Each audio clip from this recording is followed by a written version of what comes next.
finally takes place this weekend. It was postponed in May because of concerns about postal voting during the pandemic. Well, the incumbent, Andrzej Duda, is widely expected to win the first round this Sunday. But experts say a tight race can be expected in the second round scheduled for July.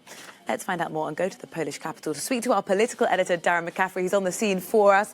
Morning to you, Darren. Mr. Duda has been in power for 5 years, and we know there's a tight race to come. What can we expect from this election? Well, it's the last day of campaigning today, Rosie. Officially from midnight tonight, it is suspended, and then polls essentially will have to make up their minds, which is 5 more years of the same with President Duda. Essentially, of course, the Law and Justice Party, both in government here and holding the presidency. A presidency that is not necessarily as powerful as Emmanuel Macron is in France, but it is not merely a symbolic post either.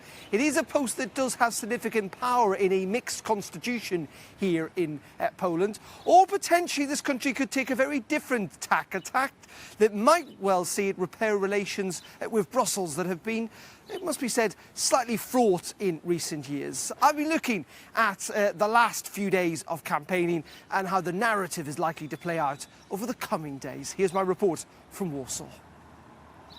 Roman's shop in central Warsaw has been selling flowers for the best part of 100 years.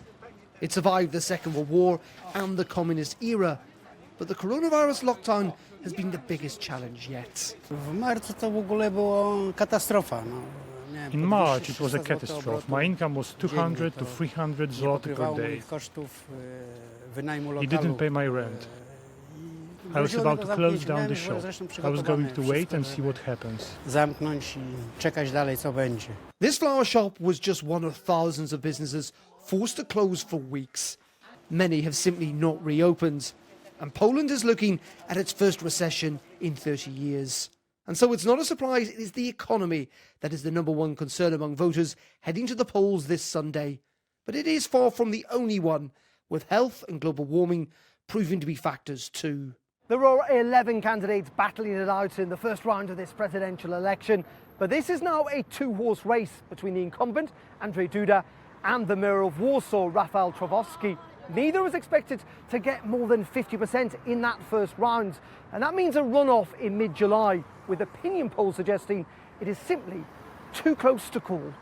You can see that President Duda is nervous. As an incumbent president, he would expect that he almost had it. And a few months earlier, he was expected to win even in the first round, with totally different set of circumstances. So today, Andrzej Duda is looking in the back, and so much you can see it in every move he makes, in every communication from him, that he's very much anchored in the past success, in the past achievements of him and his camp.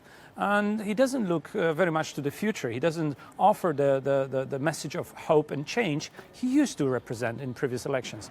And while the president isn't all-powerful here, they can check a governing party, as one former holder of the office told me. Polish president is not so strong as French president, and is much stronger as Irish president or the Austrian president, etc. Polish president is extremely strong in 3 elements: protection of the constitution, second, international policy, foreign affairs, third, defense, the security of Poland, because he is a commander-in-chief of Polish army. And Polish president has a very special right, that is a veto right.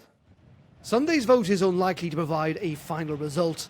Polls will almost certainly have another chance in a few weeks' time, in what is proving to be the closest election yet since the fall of communism here 3 decades ago.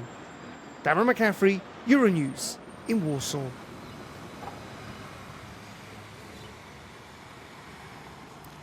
What's really interesting here, Rosie, is that ultimately this is an election in which many issues have been talked about, not least of all this issue of LGBT rights. It has dominated, it must be said, the international news in recent days. But ultimately, actually, most polls, as I was suggesting in that report, are focused on kind of big, hardcore issues like the economy and health. Those are the ones that are really resonating with voters here.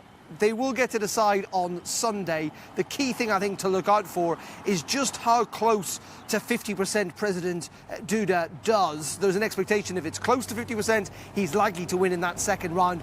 If it's right down to nearly 40%, well, then it's going to be a really close contest between him and Trzaskowski in that big battle in the middle of July.